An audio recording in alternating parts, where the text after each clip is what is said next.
जहां स्पीकर को जाकर के ओम बिरला जैसे व्यक्ति को आप गाली गलौज कर रहे हैं। स्पीकर के चैम्बर में कम से कम 20-25 कांग्रेस के एमपीज जब घुसे तो मैं भी वहां गया और जो गाली गलौज किया स्पीकर के साथ वो तो मैं आपको बता नहीं सकता हूं।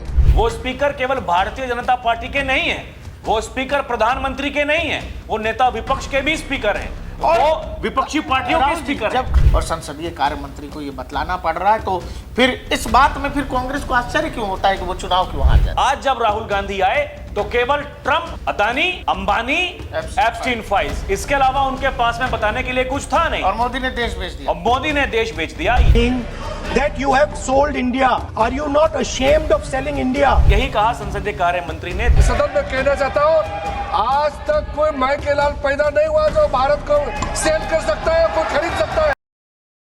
सवाल नरेंद्र मोदी से करिए, सवाल अमित शाह से करिए, सवाल योगी आदित्यनाथ से भी करिए, सवाल बीजेपी की तमाम सरकारों से करिए, जो करना है करिए, अच्छा बुरा जो पूछना है बोलिए, लेकिन राहुल गांधी के झूठ पर सवाल मत करिए, राहुल गांधी के फरेब पर सवाल मत करिए।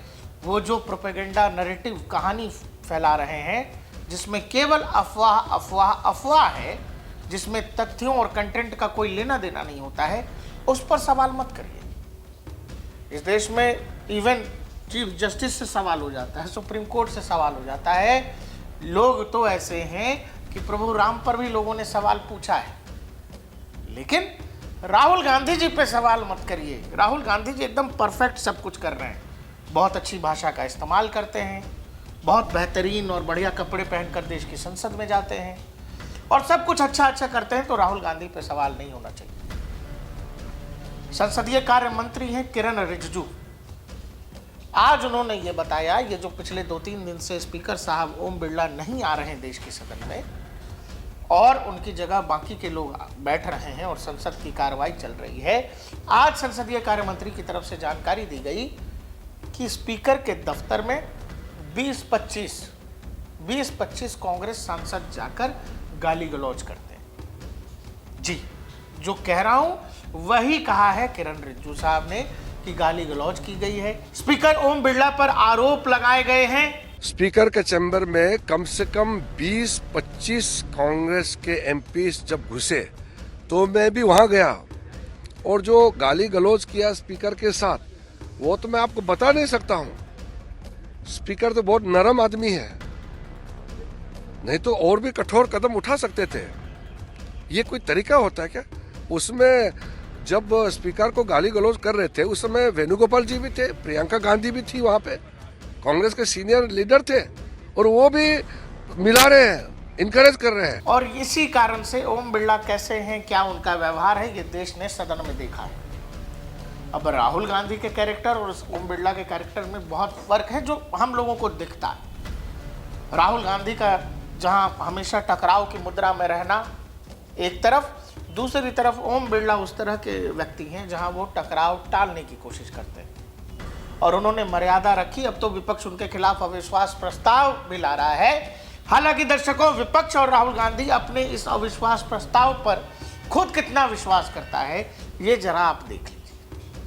इसमें जिसमें तमाम सांसदों के हस्ताक्षर हैं, कहीं 2024 लिखा है, कहीं 2025 लिखा है। अब आप ये मत समझिएगा कि विपक्ष जो है गलती से ऐसा कर गया, ये गलती जानबूझकर की गई है। ऐसा ही जब धनखड़ जी के खिलाफ अविश्वास प्रस्ताव आ रहा था उसमें भी धनखड़ साहब का नाम जो है गलत लिखा गया था, जिसमें होता क्या है कि आप लगे कि आप कुछ कर रहे हैं और आपको पता है कि संसदीय नियमों के तहत ये अपने आप गिर जाएगा। इस नोटिस का कोई मतलब नहीं। अब जब इस नोटिस में इतने सारे डेटों की त्रुटि है वो गिरना ही है। बावजूद इसके ये थिएट्रिक्स खेला गया कि भाई हम अविश्वास प्रस्ताव ला रहे हैं स्पीकर के खिलाफ। आप बताइए, संसदीय लोकतंत्र में हमने तो वो देख लिया कि किस तरह से प्रधानमंत्री को शारीरिक रूप से इवन स्पीकर ने बताया, और अब तो कैमरे पर सबूत हैं जिसमें बोटी एक्सपर्ट इमरान मसूद देश के संसद के अंदर बाकायदा लोगों को मोबिलाइज, महिला सांसदों को बुलाते दिख रहे हैं, आगे बढ़ो और आगे बढ़ो बताते दिख रहे हैं। ये सब अब ऑन कैमरे पर है, कुछ भी छुपा हुआ नहीं है। देश के स्पीकर को आकर बताना पड़ा कि प्रधानमंत्री को मैंने रोक दिया क्योंकि सदन में उस तरह की स्थिति आ जाती जो दुनिया में भारत को मजाक का पात्र बना देती। और अब स्पीकर के दफ्तर में जाकर गाली गलौज की बात आ रही है। हमारे साथ राहुल जी हैं। हमको तो नहीं पता कि इतिहास में या तो हमने नहीं पढ़ा और नहीं तो पिछले 20-25 साल का जितना याद है, पिछले 15 साल का जितना आंखों के सामने जो देखा गया है, देश के संसद के अंदर स्पीकर के साथ ये सब तो हमने नहीं देखा भाई, कि जहां स्पीकर को जाकर के ओम बिरला जैसे व्यक्ति को आप गाली गलौज कर रहे हैं और संसदीय कार्य मंत्री को ये बतलाना पड़ रहा है। तो फिर इस बात में फिर कांग्रेस को आश्चर्य क्यों होता है कि वो चुनाव क्यों हार जाए? नहीं, इससे ये प्रतीत होता है प्रकाश जी कि कांग्रेस पार्टी ने अब ये तय कर लिया है कि दुर्गति देखिए वो आखिरी चरम पर है और जितनी दुर्गति और हो सकती है, मतलब अब की बार तो पता नहीं कैसे वो 99 के आंकड़े तक पहुंच गए। मतलब इससे 999 तो 999 मतलब इतनी सीट भी नहीं है, उससे ज्यादा ही दोगुनी कर करके ये आंकड़े हैं। और इनके साथ समस्या ये है, राहुल गांधी उनकी टीम जो 4-5 व्यक्ति उनके साथ में हैं जो उनको समझाने वाले हैं, राहुल गांधी को उस दिन स्पीकर ओम बिरला ने बोलने से रोका। किस लिए रोका? उनको पूरी की पूरी जो नियमावली है उसका अध्ययन कराया और ये बताया आप ऐसे कोर्ट किसी को नहीं कर सकते हैं। और अब तो देखिए उनके षड्यंत्र का इतना बड़ा पर्दाफाश हुआ। वो कह रहे थे कि मैं केवल जनरल नरवणे की बात पर विश्वास करता हूं। उन्होंने ही कह दिया कि किताब अभी तक प्रकाशित नहीं हुई और जो किताब प्रकाशित नहीं हुई है उसको आप कोर्ट नहीं कर सकते हैं। यही तो कह रहे थे, चाहे वो ओम बिरला हो या संसदीय कार्य मंत्री हो, वो कोई भी हो, लेकिन राहुल गांधी उनकी टीम मानने को तैयार नहीं। और अब जब किरेन रिजिजू ने जो बात कही है कि 20 से 25 सांसद वो जाकर के गाली गलौज करते हैं, अरे गाली गलौज कर रहे हैं स्पीकर के साथ में। वो स्पीकर केवल भारतीय जनता पार्टी के नहीं है, वो स्पीकर प्रधानमंत्री के नहीं है, वो नेता विपक्ष के भी स्पीकर हैं, वो विपक्षी पार्टियों के स्पीकर हैं। जब कहा जा रहा है कि गाली गलौज किया जा रहा है तो इसमें अब मुझे कोई संदेह नहीं लग रहा है कि होगी कि नहीं की होगी। जो आचरण देश के संसद के अंदर राहुल गांधी का खुद का होता है, जिसमें वो स्पीकर को यार बोल देते हैं, और कई बार हमने देखा कि संसद में तो आंख मटकाते हुए भी दिखे, गले लगते क्या हुए, क्या करते हुए दिखे हैं, ये बोलने बताने की जरूरत नहीं है। इसीलिए ऐसा नहीं हुआ होगा, ये मुझे नहीं लग रहा है। जो कहा जा रहा है, हो सकता है अगर ज्यादा माथा फिर गया स्पीकर का, कोई और होता वो तो भारत में मजाक का पात्र हो जाएगा, दुनिया में चीजें चलेंगी, लेकिन कोई और होता सन की माथा तो वो स्पीकर के कमरे का सीसीटीवी जारी कर देता। नहीं, बिल्कुल कर देता, लेकिन होता क्या है कि देखिए मर्यादाएं हैं हर किसी इंसान। हर कोई गिरने के लिए उतना तैयार नहीं है जितना कांग्रेस। अब आप तो ये तय करके आए हैं कि भाई साहब हम इससे ज्यादा तो हम अब क्या ही गिरेंगे, अब उसके अलावा कुछ है नहीं। तो राजनीति का हिस्सा बना लिया। एग्जैक्टली। लेकिन जो सामने वाला जो व्यक्ति है भाई, उसकी प्रतिष्ठा है, राहुल गांधी की कितनी प्रतिष्ठा है, लोग उनकी बातों पर कितना विश्वास करते हैं, ये तो जनता जनार्दन तय करती है हर बार। आज जब राहुल गांधी संसद में आए बोलने के लिए तो लोगों को लग रहा था कि भाई साहब अब तो कुछ अच्छा बोलेंगे जो देश के हित में होगा। राहुल गांधी शुरुआत में जब बोलने के लिए आए तो लग रहा था कि भाई हाँ सही पटरी पर है। पहली बार लगा। आपको याद नहीं होगा कि राहुल गांधी ने ऐसे कब बोला होगा, लगा कि तथ्यात्मक है यहाँ। लेकिन थोड़ी ही देर बाद में वो जगदम्बिका पाल ने यही तो कहा, जो चेयर पर बैठे थे, उन्होंने कहा कि राहुल गांधी जी अभी तक तो लग रहा था कि आप सही पटरी पर हैं, लेकिन ये एकदम से क्या हो गया, ये जज्बात एकदम से कैसे पलट गए। आप समझने की कोशिश कीजिए, राहुल गांधी उन बातों का जिक्र कर रहे हैं जो पहले से ही ये तय है कि आप उनको मुद्दा बना ही नहीं सकते। उस दिन आए, उस दिन वो किताब, वो मैगजीन, उसके अलावा कुछ और बात करने को तैयार नहीं थे। आज जब राहुल गांधी आए तो केवल Trump, Adani, Ambani, Epstein files, इसके अलावा उनके पास में बताने के लिए कुछ था नहीं। और मोदी ने देश बेच दिया। और मोदी ने देश बेच दिया। यही कहा संसदीय कार्य मंत्री ने, दुनिया में कोई माई का लाल अभी तक पैदा नहीं हुआ है जो भारत को बेच दे। ये समझने वाली बात है, भारत को बेच दिया। अरे आप भारत को बेचने की बात कर रहे हैं, ये आपसे बेहतर इस देश को कौन चला सकता था जब आपकी सरकार थी। आप लंबे समय तक रहे, लेकिन आपने क्या कर दिया था? कांग्रेस के बेचने खरीदने का लोग इतिहास निकालने लगे तो फिर परेशान। किरेन रिजिजू ने यही तो कहा, संसदीय कार्य मंत्री ने, आप 2014 तक यहां रहे, बैठे रहे, कुंडली मार के काम करते रहे, पहचान का संकट आपने खड़ा कर दिया। कौन सा ऐसा काम कर दिया था जिसका आप उदाहरण दे सके कि नहीं भाई साहब हमने ये काम कर दिया था? अब बताइए ना। लेकिन आज जब काम हो रहा है तो आपको अच्छा नहीं लग रहा, आपको उसमें त्रुटियां निकालनी है, आपको नरेंद्र मोदी को बदनाम करना है, आपको जो देश के बिजनेसमैन हैं जो देश की तरक्की में महत्वपूर्ण भूमिका निभा रहे हैं, आपको उनको बदनाम करना है, चाहे वो अदानी हो चाहे वो अंबानी हो। और ये पहली बार थोड़ी है राहुल गांधी अदानी अंबानी का नाम लेते हैं और बिना किसी तथ्यों के वो बोल करके निकल जाते हैं। आप समझिए, एक वक्ता है और कोई भी होगा, कम से कम वो सुनने लायक भी तो उसको होना चाहिए कि आप कुछ भी बोल करके चले जाएंगे, मेरे मन में कुछ आया मैं बोल करके चला जाऊं, मैं नेता हूं, ऐसा हो सकता है क्या? आज मेरा मन है, आज मेरा मन मैं है। तो यही बोलूंगा संसद में। यही बात स्पीकर चेयर पर बैठे जगदम्बिका पाल ने कहा कि आप ऐसे नहीं कर सकते। अगर राष्ट्रपति के अभिभाषण पर चर्चा है तो आप उस दिन पता नहीं क्या करने लगे, फिर आज जब बजट पर चर्चा हो रही है आप फिर वही सब कर रहे हैं। ये सब मत करिए। आप शुरू में तो ठीक थे, फिर क्या हो जाता है आपको?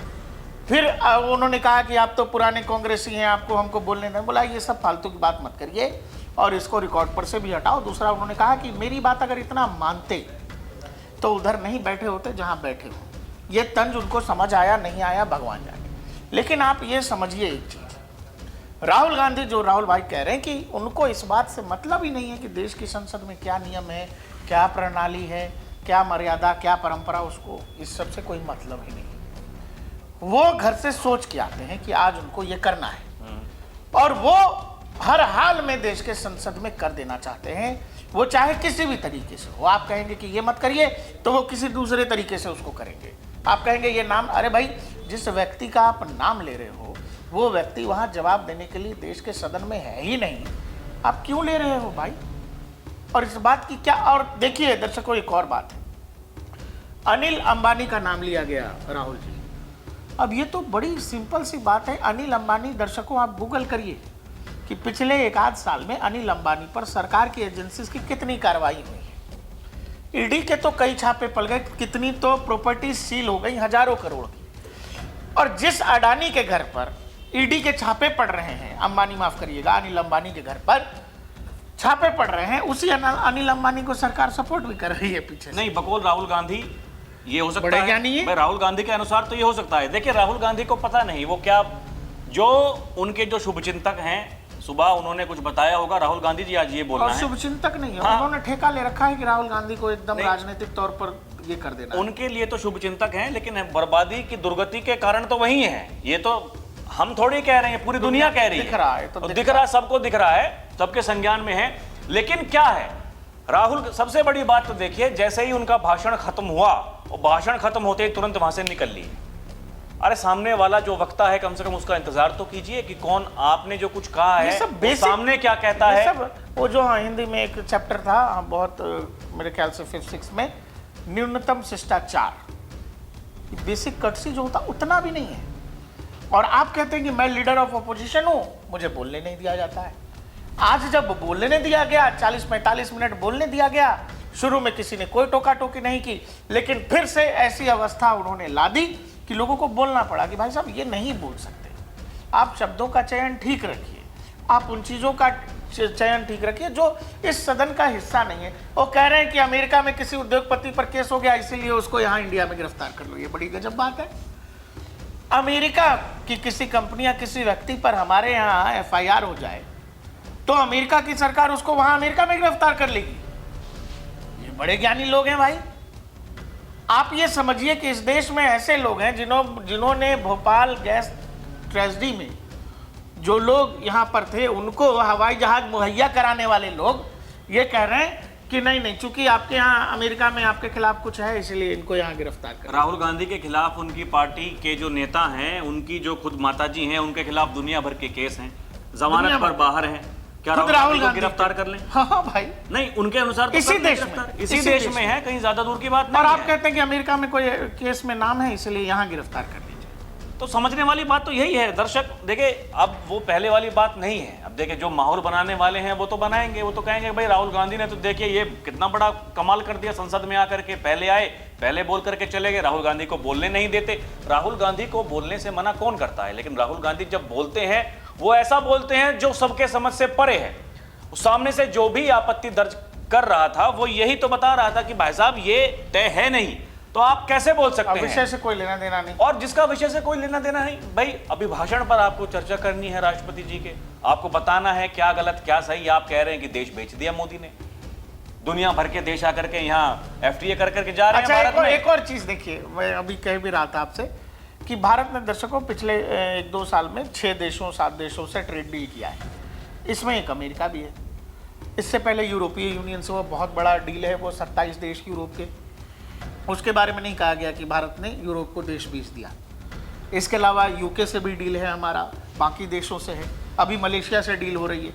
नहीं कहा जाएगा कि मलेशिया को मोदी ने बेच दिया, लेकिन अमेरिका का नाम आते ही मोदी ने अमेरिका को जो है भारत को बेच दिया। और दिक्कत तो इस बात की है, जब डील नहीं हो रही थी तब भी दिक्कत थी, नरेंद्र तब भी सरेंडर था। हाँ। और नरेंद्र आज भी सरेंडर है। जब डील नहीं हो रही थी तब भी सर, जब डील नहीं हो रही थी तब भी, देखिए आप समझिए, जब नरेंद्र मोदी गए चीन, वहां SCO सम्मेलन में हाँ भाग लेने के लिए, तो वहां पर पुतिन भी आए हुए थे, भाई तीनों की मुलाकात हुई।